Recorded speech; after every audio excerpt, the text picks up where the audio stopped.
অনেকেই কনফিউজ থাকো যে ডাবল ক্লিনজিংয়ের জন্য কোনটা বেশি ভালো, মাইসেলার ওয়াটার নাকি অয়েল ক্লিনজার। আমি আজকে আমার ফেজের দুই পাশে দুইটা প্রোডাক্ট ব্যবহার করে দেখাবো কোনটা ভালো রেজাল্ট আসে, তোমরাই বুঝতে পারবে। প্রথমে আমি মাইসেলার ওয়াটার দিয়ে ফেজের এক পাশ পরিষ্কার করে নিচ্ছি। একটা কটন প্যাকে আমি মাইসেলার ওয়াটার নিয়ে ফেসটাকে খুব ভালো করে হালকা করে মুছে নিচ্ছি। এতে করে আমার ফেজের সানস্ক্রিন কিংবা ধুলাবালি এছাড়াও মেকআপ রিমুভ হয়ে যাবে। আমার ফেস কম্বিনেশন, আমি ফার্স্ট দিকে হচ্ছে মাইসেলার ওয়াটার ব্যবহার করতাম, আর এখন আমি মাইসেলার ওয়াটারও ব্যবহার করি এবং হচ্ছে অয়েল ক্লিনজারও ব্যবহার করি।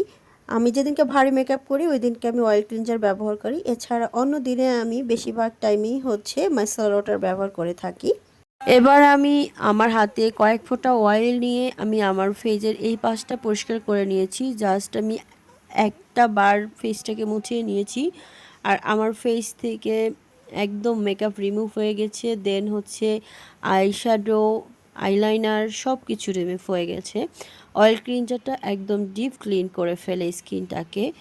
আমরা কিন্তু অনেক সময় ওয়াটারপ্রুফ আইলাইনার কিংবা হচ্ছে ম্যাট লিপস্টিক ইউজ করি, সেটা কিন্তু হচ্ছে মাইসেলার ওয়াটারে খুব একটা বেশি যায় না। অয়েল ক্লিনজারই এটার জন্য অনেক বেশি ভালো।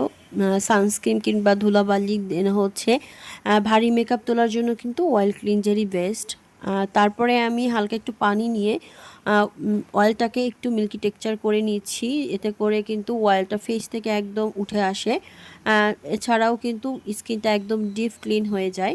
আমি আমার ফেজের যেই পাশটাতে হচ্ছে মাইসেলার ওয়াটার ব্যবহার করেছি ওই পাশটাতে আমার আইল্যাশের সাথে কিন্তু মাস্কারা লেগে আছে, মাস্কারাটা রিমুভ হয়নি।